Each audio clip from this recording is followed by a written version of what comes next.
to do? What it allows us to finalise our planning, finalise our costings, so that we can get this building up and going as soon as we possibly can.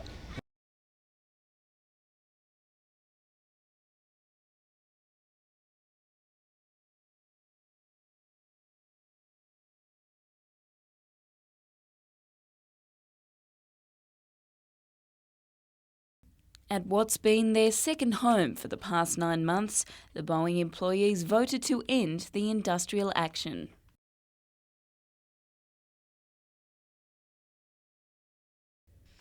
Unlike most who dread Mondays, these 25 men are itching to get back to work. Very excited because I love to do my job. Simple as that. Oh no, I think we've all been looking forward to it more every day that goes past. Just want to get back on the tools. The move follows Friday's release of recommendations from the Industrial Relations Commission's inquiry into the dispute. The state body found it had the jurisdiction to resolve the matter. However, the Workers' Union is expecting Boeing to appeal the decision. And while the prospect of a steady income is a relief, the group remains realistic about its position. It's not over yet. This is just the end of the industrial action, and the real fight starts now in the courts. Dismantling of the picket line, which has been manned 24 hours since day one of the strike action, will begin tomorrow. I've put in more barbecue time in the last 264 days than I have in the previous 15 years. Personally, I'll be quite happy to tear it down. It hasn't been a comfortable time out here. It's been a stressful time and boredom. Jessica Phyllis, NBN News.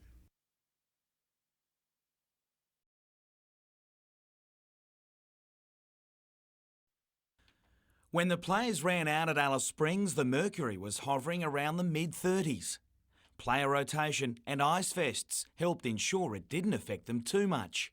It's as hot as people said it would be. Nobody lied about that. Kurt Gidley looks right on the pace this season. The halfback was in everything, with a grubber setting up Jared Mullen, before sending Jesse Royal over as Newcastle opened to a 24-point lead. It was a poor third quarter that hurt the Knights as the Panthers made the most of a mountain of possession. Carney capping his debut game with a runaway try to keep Newcastle in with a chance in the final term. With Newcastle throwing caution to the wind in the dying seconds, it was Penrith who swooped on a mistake and wrapped the game up by 8 in what was an encouraging hit-out for both. Disappointed to lose the game, but there was no championship points at stake, so it was okay.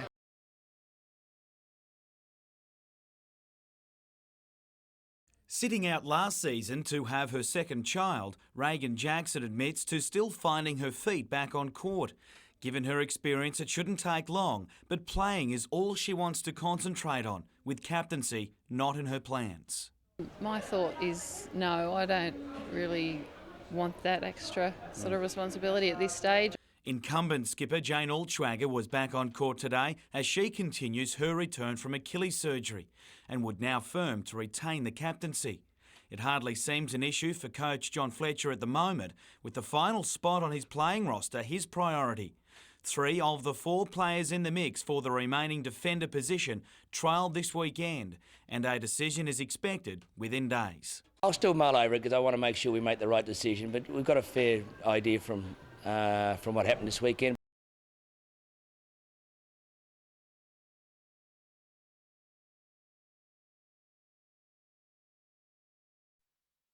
It must have been a monumental announcement because the heavens opened just as the Premier spoke.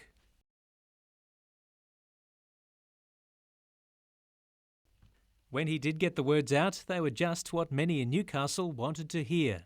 We've listened to the people, and rail service on the rail line will continue into Newcastle.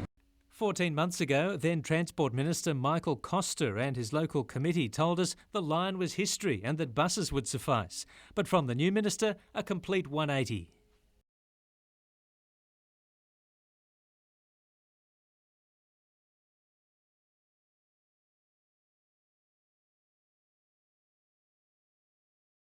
$18.5 million will be spent upgrading the local rail network with improvements to level crossings and platforms. $500,000 will go towards planning a transport interchange at Glendale and another $500,000 to upgrade Broadmeadow Station. There'll be $500,000 spent exploring modifying heavy diesel carriages as light rail between Hamilton and Newcastle, the new Hunter cars. The light rail plan would only require one set of tracks each way, with the excess land to be turned into open space. It really gives the opportunity to open up the CBD to the foreshore, to maintain a rail service into Newcastle, albeit a light rail mode. I think it's a good idea to keep it coming into Newcastle and keep tourists and business coming into central Newcastle. Oh, I think that's great. I take it to uni about every day, so it's going to be useful for me. I don't want to take the bus. The Premier then hopped on the train to Maitland, headed for the State Cabinet meeting. Paul Lobb, NBN News.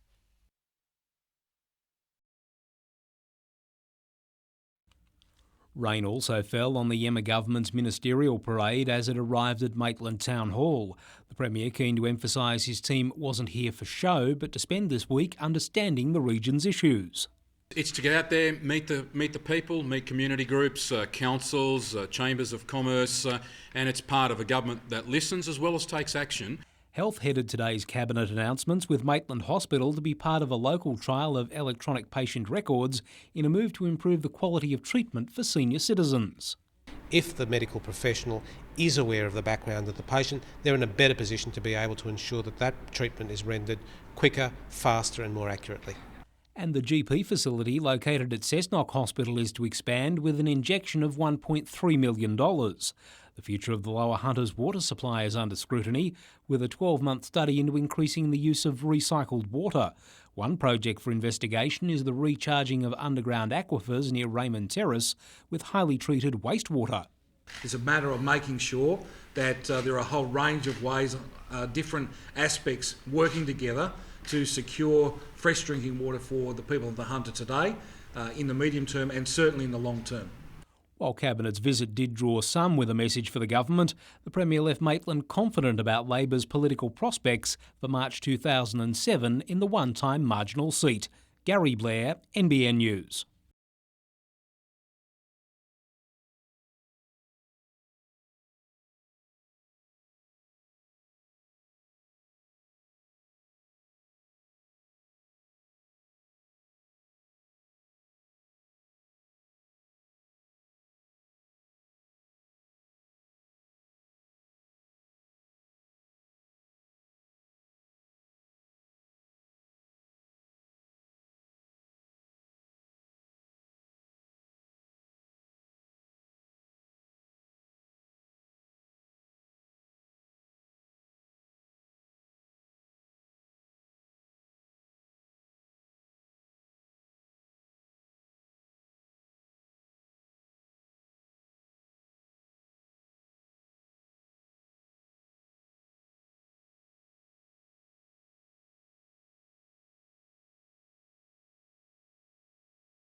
It's not a bad view over Lake Macquarie from the Belmont Bowling Club, but within 18 months this panorama will be even better.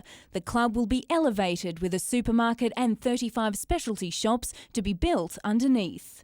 The bowling greens will have magnificent views over the lake and the ocean, and just the ambience of the club is going to be improved out of sight.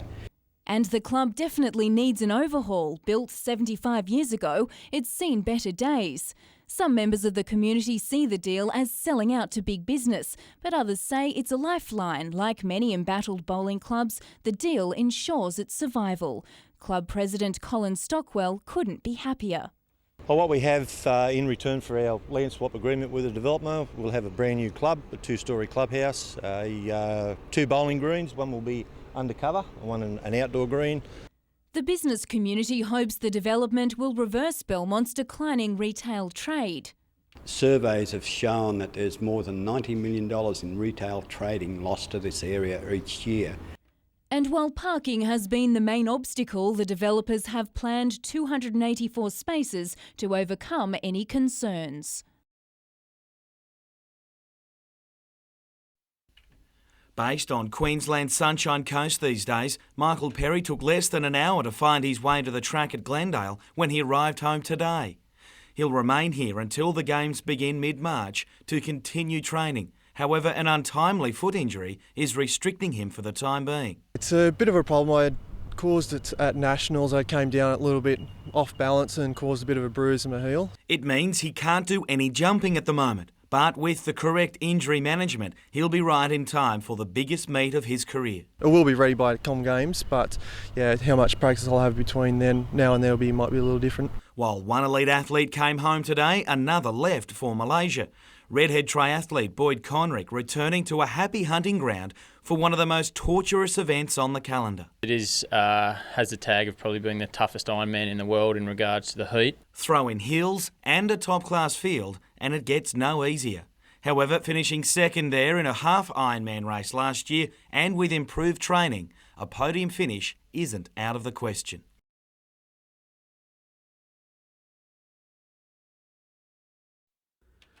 With less than 3 weeks until the season proper kicks off, players are keen to get some playing time under their belt, Danny Badiris including. The test race off-season shortened by representative duty and ongoing knee problems. It's not 100%, but it's I know how my legs should feel, so it's I think they'll only get better, I think, with a couple of games. Only 18 of the 22 named today will play in the trial at the weekend, and while Andrew Johns is among them, he'll wait until after a few training sessions in Coffs Harbour before committing to game time. The week-long camp, however, is as much about planning for the season than just a game. As you've seen, there's a few golf clubs and surfboards here, but I don't think they'll come out too hard. It's more of a camp for us as well. We've got to set a few goals and get together as a team. And winning on Saturday wouldn't be a bad start. I was talking to Reno there and he's still winless with the club, so he's looking to get the monkey off his back. Steve Simpson, one of those getting his first hit out of the season as well. Started to get a bit of timing and that sort of stuff back with the first run, so yeah, looking forward to having a gallop and putting a few combinations together would be great. Jim Callanan, NBN News.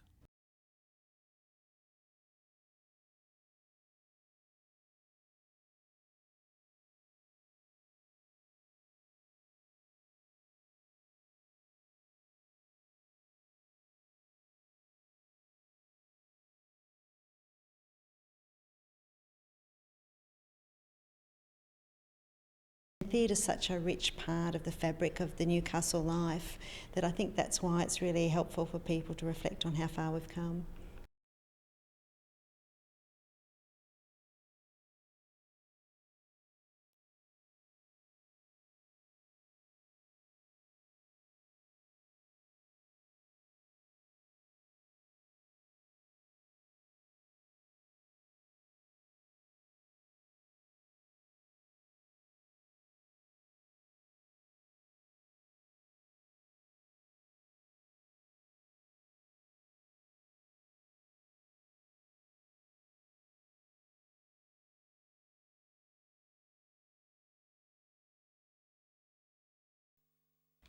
The doctors claim after-hours obstetric work at Maitland Hospital has increased by 70% in the past year, but without a corresponding increase in resources. They want more nursing, anaesthetic and paediatric staff and have vowed they'll cancel all obstetric services from 6 p.m. on Friday if their concerns are not addressed. It's the second time in the past month that employees at the hospital have claimed staffing levels are putting patients' health at risk. At the end of January, orthopaedic surgeons went on strike over a lack of anaesthetists and nurses. As an interim measure, Hunter New England Area Health simply reorganised rosters. It plans to do that again and is confident the matter can be resolved before Friday. The system that's been in place for the past 3 weeks, that's been working and providing the second theatre access after hours should the need arise, is something that can be fine-tuned further. A program to evaluate and redesign the way resources are used at the hospital is underway and should address the doctors' concerns for the longer term. Jessica Phyllis, NBN News. With 4 of Cessnock's 28 general duties officers off on extended sick leave, there's only enough police to run 1 truck at a time, and the station is unmanned outside business hours. Minister Scully called into the station today during business hours, promising to send 12 fresh recruits from the next few graduations at the academy. And the Commissioner and I have agreed at each of those 3 graduations, Cessnock Police Station will get 4 more police officers, 4 in May, 4 in August, 4 in December. So that means by the end of the year, Cessnock will be a 24-hour police station. Most stations in the Hunter are undermanned due to the sick leave problem, but officers at Cessnock have welcomed the boost. Any police that we can get are welcome, and certainly going to support the police that we already have here, who are, as the Minister's already said, are doing a fantastic job under trying circumstances. The Minister says those on extended leave need to be helped back to work or retired. So if we can get those numbers down, maybe by more effective management, might be better rehabilitation, counselling, there may be a whole variety of reasons, or there may be just people who aren't able to come back to the police force, in which case we need to assist them in retiring. Paul Lobb, NBN News.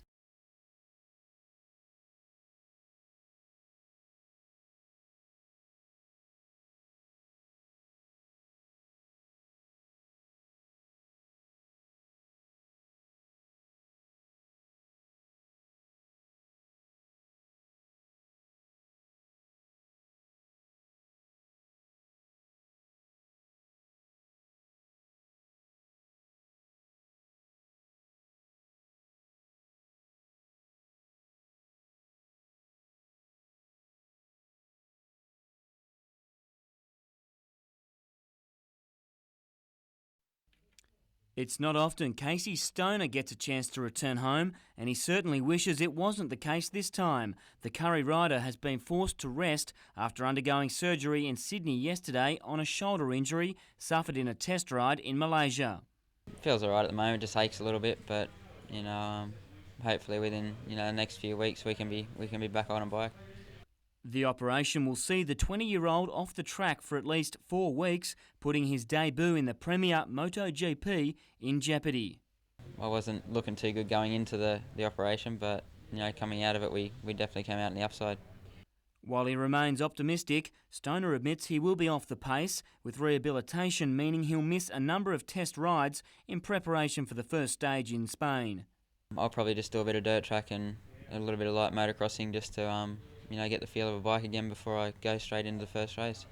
If all goes according to plan, the young Aussie hopes to make a big impression on MotoGP this year. Hopefully I'll be able to have a few battles this year with some decent riders and just learn as much as I can basically.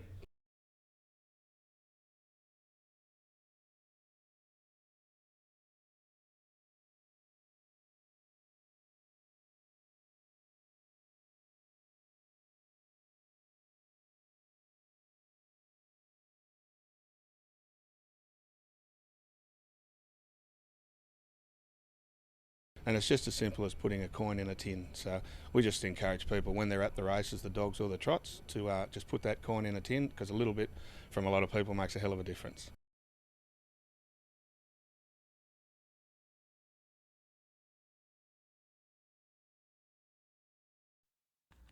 Just what prompted this June 2000 speedboat crash that supposedly claimed Harry Gordon's life is a question many have pondered. Today in Raymond Terrace Court, Harry Gordon provided some answers. He denied there was ever a planned connection between the boat crash and a subsequent claim with AMP Insurance.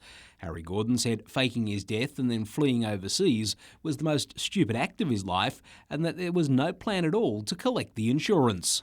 Harry Gordon blamed a variety of pressures for the decision to fake his death, like his wife's anger at him being reunited with a daughter from a teenage affair, death threats over a Ukrainian business deal, and the implications for his businesses over a workers' compensation claim. He added his return to Australia was to face the music because he knew the game was up. Magistrate Sharon Cruz, however, rejected the 56-year-old's defence, concluding the offences were committed out of greed, sentencing him to 15 months jail. Magistrate Cruz also ordered Gordon to pay over $22,000 compensation for the cost of the search at the time of his disappearance. I think it sends a very clear message to the community about how serious the court sees this issue. Gary Blair, NBN News.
Newcastle's skyline continues to transform with the unit development boom in the inner city. With running out of land, the only way to actually move is upwards. This is one of the latest developments nearing completion. With spectacular views, this apartment in the Azura development sold off the plan for $3.5 million. And while we can't all afford such an exclusive address, real estate agents expect the demand for apartments and higher density housing to continue. We do have an ageing population, and of course the traditional family home with the 1,000 square metre lot is not as desirable as it once was when the children grow up and move on. And the opportunity, I suppose, to come in and enjoy the amenity of the inner city. According to a Newcastle City Council report, changes in family structures with people not marrying, separations and divorce are also fueling growth for dwellings suitable for one or two people. Units, villas and duplexes like this one are popping up across the city, with builders making the most of the available land. I expect that more and more we'll see that market demands will drive that sort of flexibility and creativity in the development industry to actually provide some of those things. Jane Goldsmith, NBN News.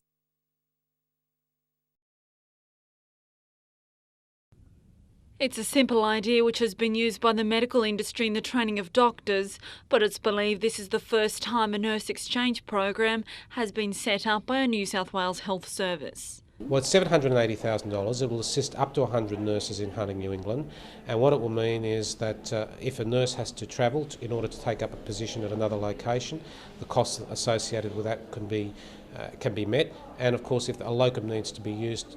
Under the program, nurses from across the Hunter and New England will be able to undertake specialised training or gain valuable clinical experience at different hospitals. For example, a Moree midwife could work at the John Hunter Hospital or vice versa. The training and a locum nurse will all be paid for under the program. It is breaking new ground for nurses. I'm not aware of similar programs operating elsewhere in the state at this moment. The Hunter New England Health Service believes smaller hospitals will gain the most. I see the biggest value is for particularly in the people in the small sites who often won't put up their hand to undertake some of these activities simply because they know that they can't be replaced. The program is part of the state government's plan to attract and retain health professionals in rural areas. Dale Thompson, NBN News.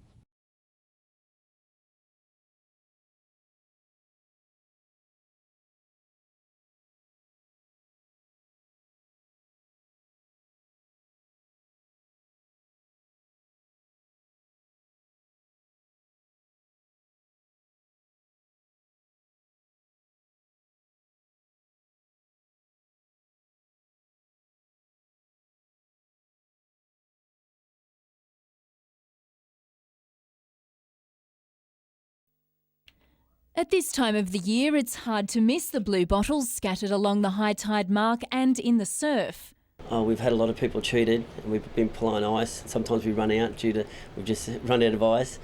But while the lifeguards and swimmers aren't too happy about the situation, a research team including Dr. Conrad Lowton has been making the most of it. They've set up a study at Newcastle beaches, testing out different treatments on those suffering from a blue bottle sting. And the result is a major turnaround from the traditional antidote. Well, the thing that we found that's most significant is that hot water is a much better treatment than ice, which is what everyone uses at the moment to treat the pain from a blue bottle sting. After 20 minutes of treatment with 45-degree water, 87% of the sting victims reported less pain, compared with 33% of those treated with ice. It's obviously a common problem on the beach here, that people are stung, particularly children, and you can have swarms of children, 20 children at a time screaming in pain, and it seemed that we needed a simple treatment that might hopefully treat the problem quickly.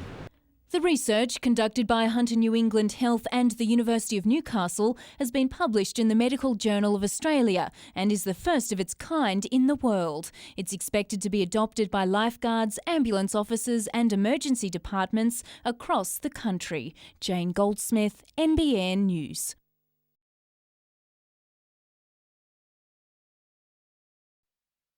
The Newcastle-based guitar whiz has performed at festivals around the globe, but in this show for English television, he sits down in the dirt to find out what makes musos tick in other cultures.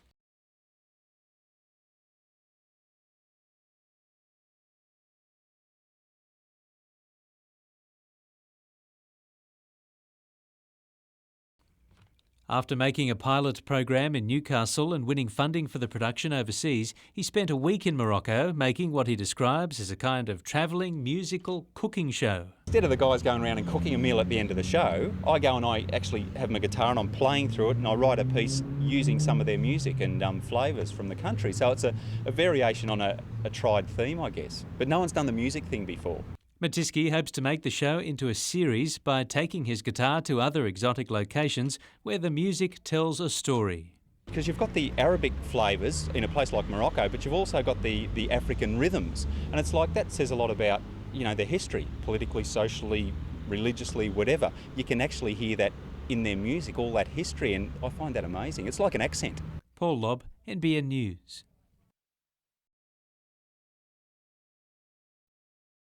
Danielle Harvey was an inaugural Jaeger, part of that first squad in 2004. But after leaving the Hunter for a season in the New Zealand National League, she had to prove herself all over again. Trialling alongside two other girls for the vacant defender spot, Harvey was given the nod by new coach John Fletcher.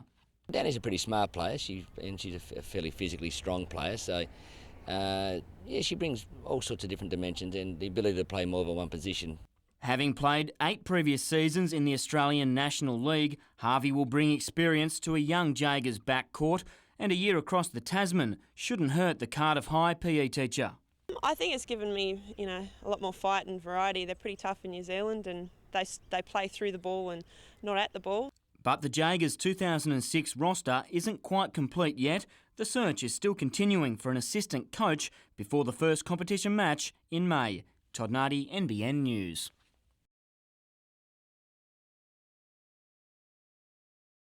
Playing from the baseline with a fearsome forehand and executing a backhand that has clean winner written all over it. You've got to remind yourself that Elizabeth Searle is just 13 years old. This week, the Raymond Terrace teenager was selected in the Australian junior team to play against the United States in Melbourne next month, which will coincide with her 14th birthday. It's on grass and I like grass, so we'll see if the Americans do. Hopefully it's a good birthday present. The number one 13-year-old in the country, Searle is ranked 89th in the Open Australian Ladies Standings, a group led by Sam Stosur. Searle and her coach have their eyes on the top women's tour within the next few years. Maybe probably next year could be soon, but maybe the year after I'd probably have an even better shot at winning Australians and stuff. 13, I don't know if I've seen too many people hit the ball as hard as she does. This year, Searle started her schooling by correspondence to work around a hectic tennis schedule, which is only going to get busier. Todd Nardi, NBN News.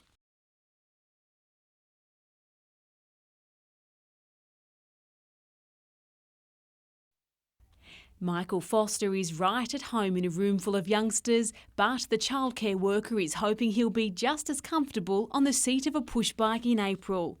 That's when he and 32 riders from around the country begin their journey from Brisbane to Newcastle, raising money so the Starlight Foundation can grant the wishes of very sick children. You just think about their suffering and the emotional and psychological stress they're under, and it's not a physical thing. I can ride 4 or 5 hours and get off the bike. Those families, you've got to live through it. Michael knows just how tough life can be for the families of sick children after spending 10 days in Sydney while his son Patrick, now 3, underwent urgent heart surgery. Michael now hopes to make life a bit easier for a boy with leukaemia in foster. The money he raises from the ride funding a holiday for the 5-year-old and his family. Colleen West, NBN News.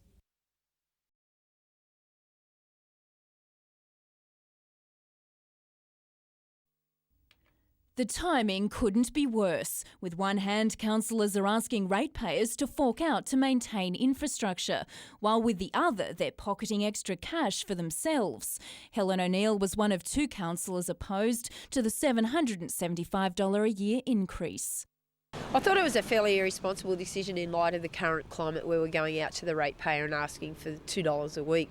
The Lord Mayor's allowance will increase by more than $3,000, including the Lord Mayoral fee plus the councillor allowance, bringing his total to just under $79,000 each year. But he defended the rise, saying it is determined by an independent tribunal, adding that the workload far outweighs the recompense. Councillors work hard and put in a lot of time and effort, and I think they should be appropriately remunerated. Meanwhile, council employees have negotiated a new award, receiving an immediate 1% pay rise plus an extra 11% over the next 2 years. Early last month, we revealed that $62 million is currently spent on council employee costs. On average, they receive $64,000 each, $12,000 more than the average Newcastle ratepayer. Jane Goldsmith, NBN News.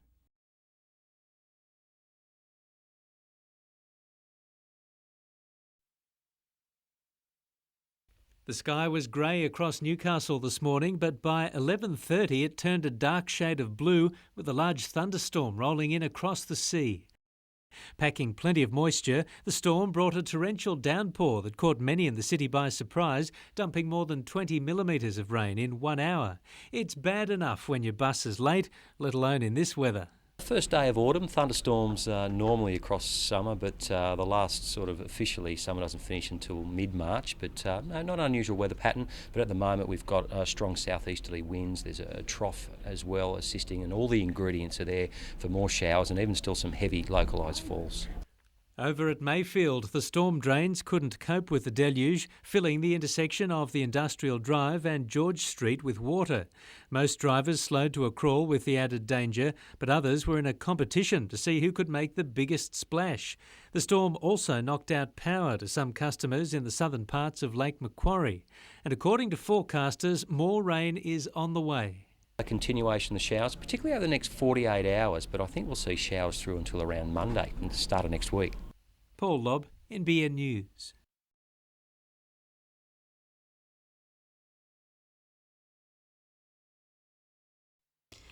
Leonard and Helen had just turned off the TV and were chatting in the lounge room around 10 p.m. when they received a bizarre phone call which they thought was just a prank. About 5 minutes after that, there was a little knock on the door and Helen got up and answered the door. Outside was a young man claiming to have car troubles. He edged his way inside and asked if he could use the phone. That's when he pulled out the hunting knife. One of those Rambo types of knife, or might have been one that Paul Hogan had in that picture, but still, it was a big one. He demanded money, but this couple wasn't going down without a fight. Leonard picked up a chair and let loose on the would-be robber. Then Helen jumped on his back. For that, the intruder copped the chair treatment a further 2 times. He then stumbled out the door and ran down the street. Police have issued this description of the offender and are reminding all members of the public, not just the elderly, to remain vigilant. Yes, certainly. We need people to keep their premises secure, make sure front doors are locked. When people do come to the door, make sure that they know who it is before they let anyone in. Jessica Phyllis, NBN News.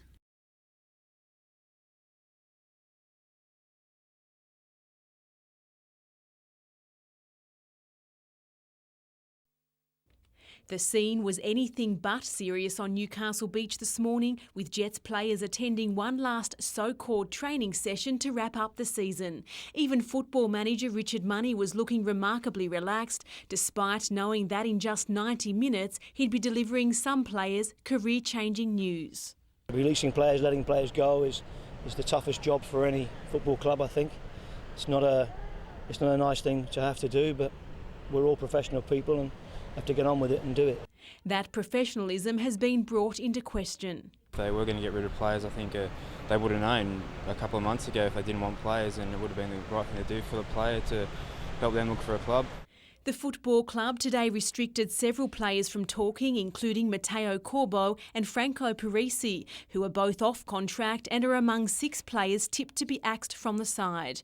The futures of injured player Craig Deans and Mark Bridge, who is still on contract, are also looking shaky. As far as replacements go, management says it's looking for players with pace, but wouldn't be pressed for names. I know what we need and the types of players that we need. And we'll wait until we find the right ones. Colleen West, NBN News.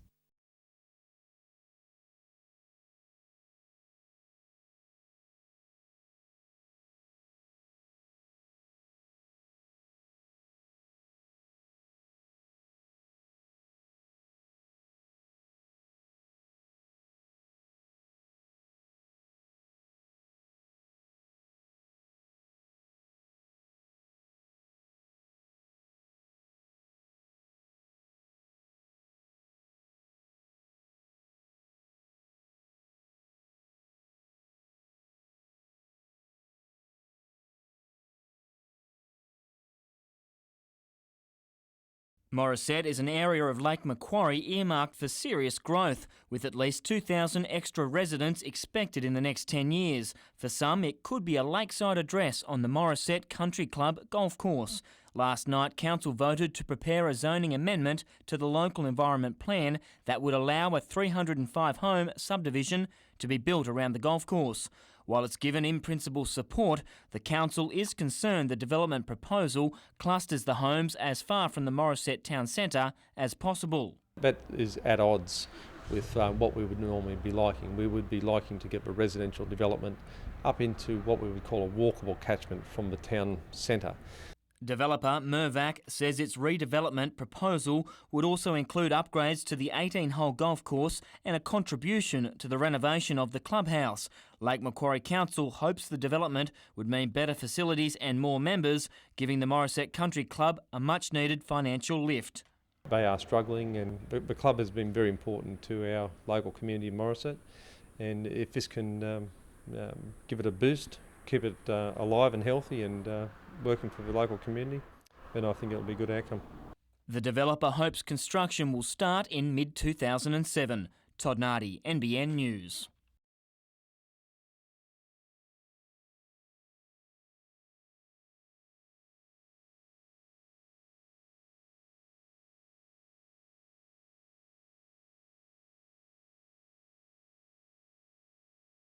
So we're saying, the people of the Hunter are saying, well, why should we miss out on this? It's a crying shame and a damn shame, and not good for the economy, and obviously not good for the environment.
I think we'll be getting a look at a lot of teams for the first time, so until you see them play, you don't really know what's going to happen. But yeah, I guess we're favourites at the moment.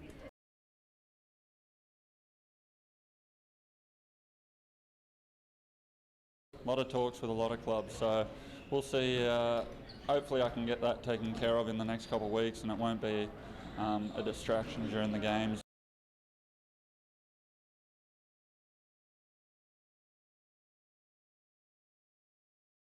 The Mater Hospital's reputation will soon be bolstered, becoming the state's biggest radiation treatment centre.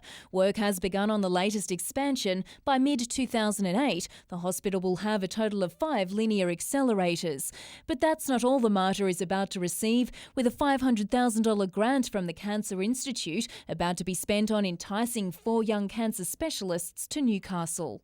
The aim is to try and attract the brightest newly qualified specialists and hopefully prevent them going overseas and never coming back to Australian shores, which unfortunately has been a problem in the past. They'll recruit within the next few months, inevitably helping alleviate the shortage of specialists in the region. Meanwhile, another funding boost is also enhancing the work of cancer researchers at HMRI, studying how the care of patients can be improved. The surveys will be going out to people who've been diagnosed with cancer, and we're going to follow them up over 5 years. A donation of $23,000 from the Honda Foundation has allowed them to purchase a high-speed scanner which can process a large number of surveys faster and more accurately. Jane Goldsmith, NBN News.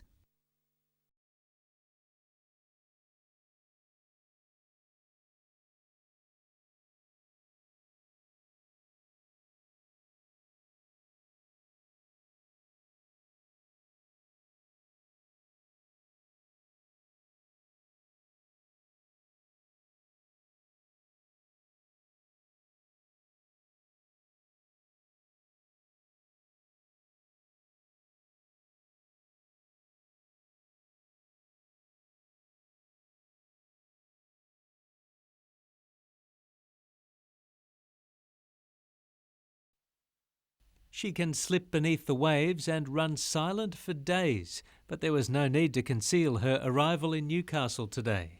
The sun sparkled on the water as HMAS Deshano entered the safety of the port midway through a 4-month deployment from its base in Western Australia. One of those months we've just completed, which is a warfare-orientated exercise with the surface fleet, but now we're into more PR, relaxed section of the deployment. We've come in for rest and recreation with the ship's company. It's been more than a decade since a submarine visited Newcastle, and waiting ashore the families of some of the crew members who grew up in the Hunter. Always excited, because we don't see him for years on end and never know where he's coming, where he's going, because they don't tell you in the Navy where he's going to be or anything. A buzz to come back in your home port and see the Nobby's Beach going off, because he used to surf up there as a kid and stuff, so yeah, no, it was a good moment. Engineer Daniel Horn will spend 4 days ashore catching up with family. It's only the second time he's sailed into Newcastle in his 16 years of service. The 78-metre-long diesel-electric-powered sub won't be open to the public during its stay, but can be viewed dockside at the Throsby Wharf.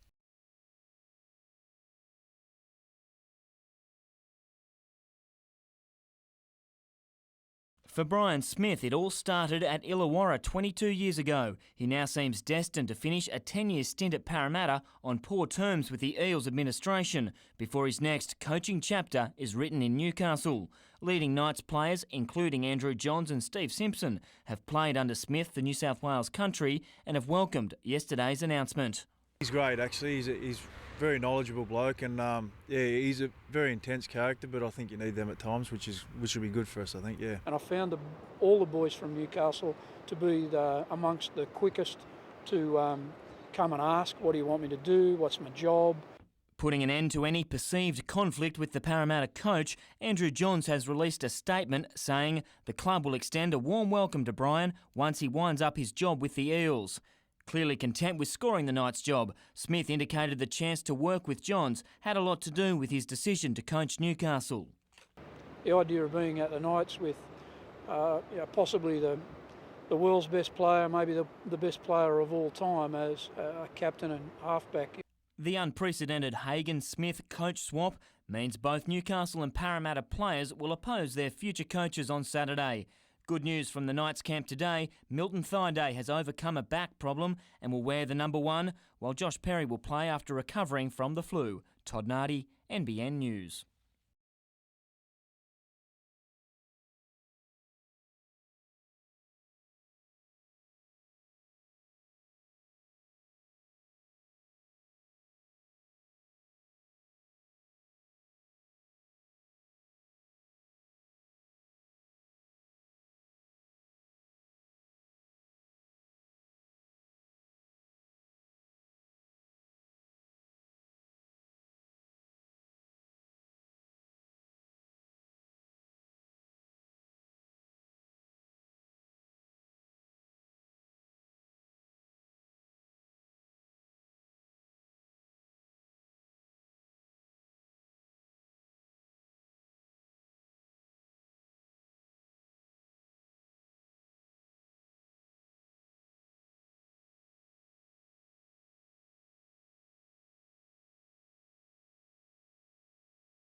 There are around 700 African refugees living in the Lower Hunter, most of them from Sudan, Liberia and Burundi, escaping genocide and fleeing to Australia in the hope of a better life. But here in Newcastle, they continue to face racism hate campaigns. And according to Violetta Walsh, who helps manage the assimilation of refugees, our Premier is creating undue alarm about the immigrants' behaviour. Yesterday he told Parliament, "I am advised that the local area commanders are having to divert police resources to dealing with problems associated with these refugees. It is not the core business for the New South Wales Health System and New South Wales Police Force to spend time and resources picking up the ball dropped by Canberra." But a police spokesperson for the Hunter region today said there are very few problems with refugees and that they're not taking up much police time at all. And Violetta agrees. We talk to the police in Newcastle, in the Newcastle and Lake and Waratah commands, all the time, and they do not express to us any alarm about the African presence and the escalation of crime. In his defence, the Premier was attempting to highlight the lack of social support services set up by the federal government for refugees, but there are concerns he's using them as political pawns. That is very destructive. It feeds the racists. It may embarrass the federal government, but it essentially does nothing for community relations. Jane Goldsmith, NBN News.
Please be seated.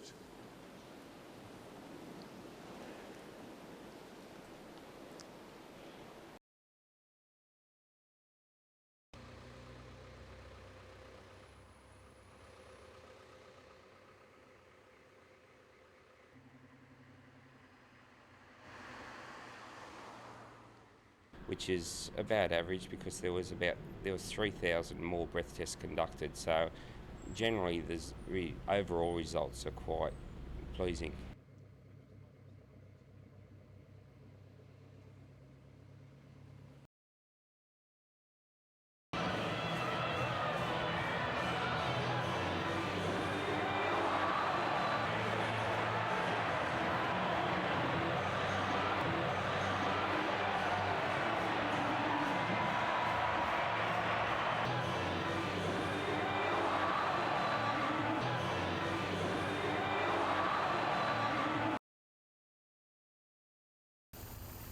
"40 people started the West Cycle Classic in Nambucca Heads a week ago. 650 kilometres later, all but a few rolled into Newcastle at midday. They're raising money for the Westpac Rescue Helicopter Service. It's been done now for 11 years and some of them have made every trip. You get tougher, you get mentally tougher and your legs get stronger, so yeah, it does get easier. Try telling Karen Scott that, one of only 4 women she crashed on day one. Continuing with a broken finger, she finished the event, sore but certainly not sorry. We have a wonderful nurse who's bandaged me up every morning and every night, and the people who I'm with are just so supportive and wonderful. I didn't want to leave them. Further south, 1,800 cyclists flanked Lake Macquarie, and on days like this they needed no convincing. Loop the Lake has been going around for 10 years. Over half of the riders hail from Sydney, and the sick kids at John Hunter hope they keep coming back. Our main charity is the play therapy program at the Children's Hospital. It's one that was started with our original donation and we've kept it going. Adam McIlrick, NBN News.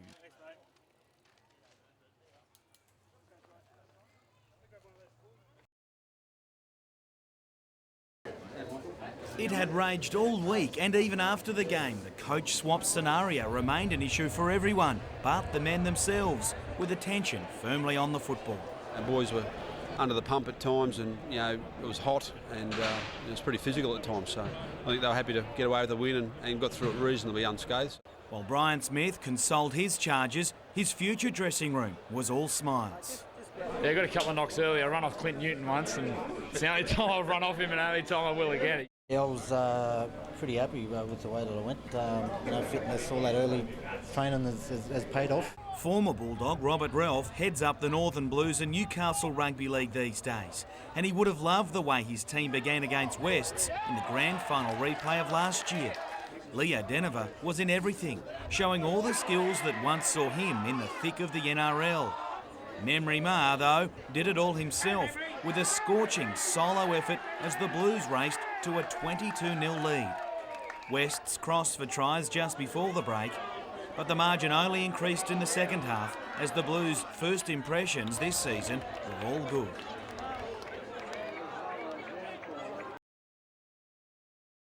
Out to see a real fight for gold.